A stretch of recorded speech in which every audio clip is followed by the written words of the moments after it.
হাতে ধরে রাখেন।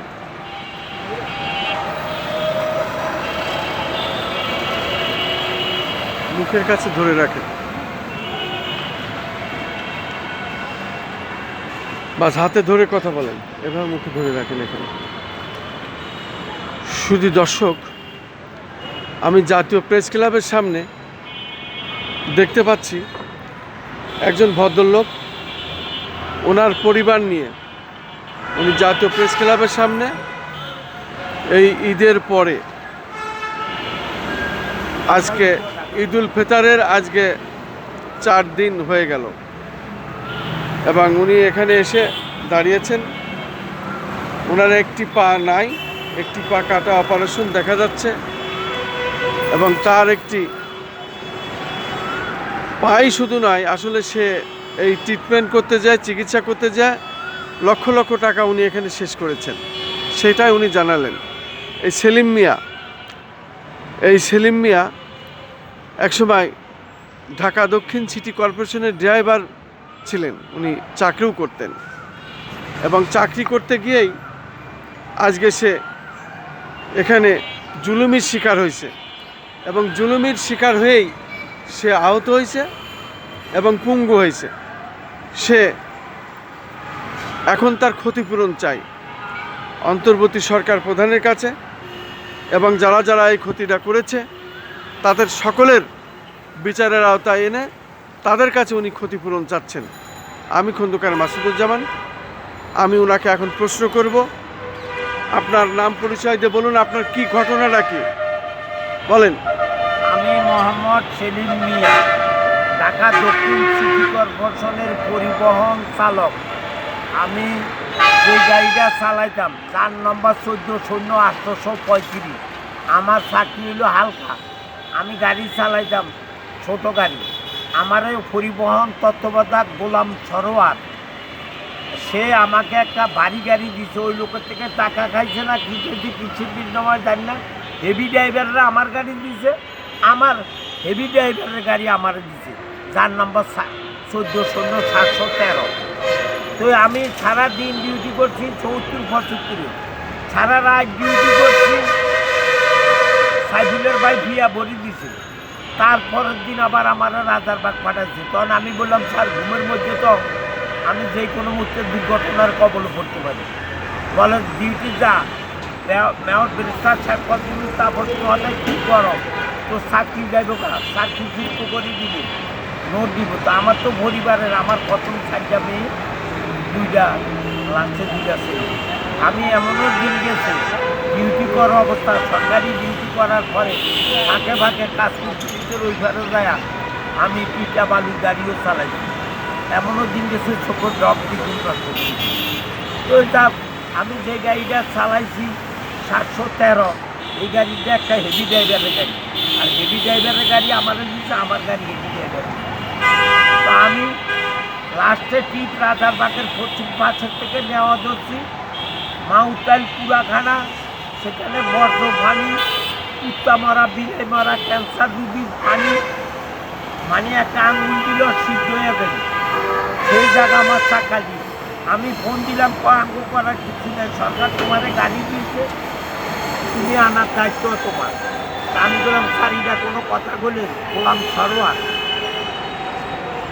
আচ্ছা স্যার, যেভাবে চাকা খোলন ধরছি, খোলার সময় আমার সব সিলিপ করে পাও করছে, আমি অজ্ঞান হয়ে গেছি। আমার পাবলিকের সবাই ধৈরা মিটফুট হাসপাতালে নিচ্ছে।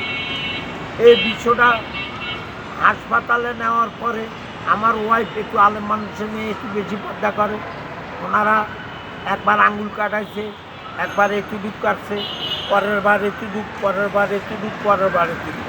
আমার বউর 21,70,000 টাকার আমার ওয়াইফের জমিন বেচছি, আমার বউর জমিন বেচছি 9,60,000 টাকা। 5 টাকার জিনিস অসুস্থ অবস্থায় 1 টাকা বেশি। তো যাক, আমি অফিস কর্তৃপক্ষ দ্বারা দুয়ারে দুয়ারে ঘুরতেছি। সেই আমলে এই শেখ হাসিনা প্রধানমন্ত্রী বলায় যাওয়ার আগে দেখি দিচ্ছে 1 মে 2024 সাল স্বইচ্ছা পারিবারিক কারণে রিটায়ার করতে চাই। দেশবাসী আমার পাওনা গেল, আমি ড্রাইভার ছিলাম, আমার উপর অন্যায় করা হয়েছে, অবিচার করা হয়েছে। ডক্টর ইউনূস স্যারের কাছে বিচার চাই। আইন উপদেষ্টারে উদ্দেশ্য করি বলি, বাংলাদেশের কিঞ্চিত পরিমাণ যদি আইন থাকে, আমার চাকরি আমি পূর্ণবহাল চাই, কৃত্রিম ভাও লাগাই। আর আমারও দরকার অনুদান দিয়ে যদি কেউ আমার পাউডার বানাই দিতে পারেন, আমি গাড়িও চালাইতে পারো। আর আমার চাকরি পূর্ণবহাল এখনও 10 বছর আছে। আমার পারমানেন্ট চাকরি পুলিশ বেরিয়েছে, হয়েছে, মেডিকেল হয়েছে। আমার পাউডার গেল কোথায়? এই যে দেখেন, আমি একজন ড্রাইভার, আমার নাম সেলিম মিয়া। এখন আমাকে হাসপাতালের থেকে মিথ্যা ছলনা দিয়া কতগুলা কাগজে সিগনেচার নিয়েছে, লিখছে স্বইচ্ছা পারিবারিক কারণে রিটায়ার হতে চাই। এটা তো সম্পূর্ণ মিথ্যা বানোয়ার কথা। ডক্টর ইউনূস স্যার, আমি চট্টগ্রামে কৃষি সন্তান, আমাদের অন্যায় প্রতিবাদকারী, সারা বাংলাদেশের জনগণের 18 কোটি মানুষের নয়নের মণি। আমি আপনার কাছে বিচার চাই, আইন উপদেষ্টার কাছে বিচার চাই, সাংবাদিক ভাইদের কাছে বিচার চাই, সেনাবাহিনী, নৌবাহিনী, বিমান বাহিনী, সব বাহিনীদের কাছে বিচার চাই। আর এই গোলাম সরোয়ার এখনও সাইদাবাদ টার্মিনালে ডিউটি করে। হেরে হায়দার আলীরে, আকরামেরে, শাহজাহান সাহেবেরে, এমিরে আইনের আওতায় আইনা আমার যে ফাওটা গেল, আমি একটা ফাও দিয়ে আমি কবরে চাইছি। আমি একটা ফাও কবরে যেত, আমি কি অন্যায় করেছি দেশবাসী, আমি কি অন্যায় করেছি? আমার চাকরি আমি বিরোধ চাই, আমার পায়ের ড্যামারেজ চাই, আমারও টাকায় ও রোজা থাকতো, আমি অনেকটা বলে ঘুমাই, আমি কি ভিক্ষা করতে পারব না? আমার কাছে কি অন্যায়? আমার সব জুলুম করি আমি। এই আচ্ছা সচিব মহোদয় বশির আহমেদ ভূঁইয়া এর দ্বারা আচ্ছা 27 মাস চাই দেখা করতে। আমার অফিস আগের প্রশাসক মহোদয় নজরুল স্যার কইল তো ওনার অমানবিক করা হইলো, অবিচার করা হইলো। ওনার ফাইল সই করি পূর্ণবহাল করে দিই। 15-20 জন ড্রাইভার স্যার, ওনার ফাইল যে পূর্ণবহাল করবেন, উনি তো গাড়ি চালাইতে পারবো না, ওনার তো ভাও নাই। আমগইয়ানের রফিক মুন্সি গাড়ির ড্রাইভার, অন্য গোষ্ঠী ডিউটি করে, সিকিউরিটি গার্ড, তাহলে সিলিপ লেখে। আমার 15 বছর আমি তাহলে সিলিপ দেখতে পারবো। আপনি কত টাকায় পর্যন্ত জমি বিক্রি করে আপনার চিকিৎসার পিছনে খরচ করেছেন? আমি আগে খরচা করছি 21,70,000, আর পরে খরচা করছি 9,30,000 না 35,000, পুরা মানে আমার স্মরণ নাই। আচ্ছা আচ্ছা আচ্ছা। মিথ্যা কথা কই এত। আপনি কি আপনার বেতন ভাতা সহ ক্ষতিপূরণ সহ চাকরি ফেরত চান? যে আপনি অন্তর্বর্তী সরকার প্রধানের কাছে আপনার দাবি? আপনি অন্তর্বর্তী সরকার মানুষের তুলিত অন্যায় প্রতিবাদ করে। এই যে এই ঈদে সবাই কইতে আছে যে সুন্দর অন্তর্বর্তী সরকার, এই রাষ্ট্রের যদি প্রধান থাকে কিংবা রাষ্ট্রের নির্বাচিত সরকারেরও যদি প্রেসিডেন্ট থাকে, অনেক ভালো হয়েছে। আমরা দেশবাসী চাই। তা আপনি এখন কয় মাস আপনার এই অবস্থা হয়েছে? আমি সেপ্টেম্বর মাসে 2023 সালের সেপ্টেম্বর মাসে 27 তারিখে হইব।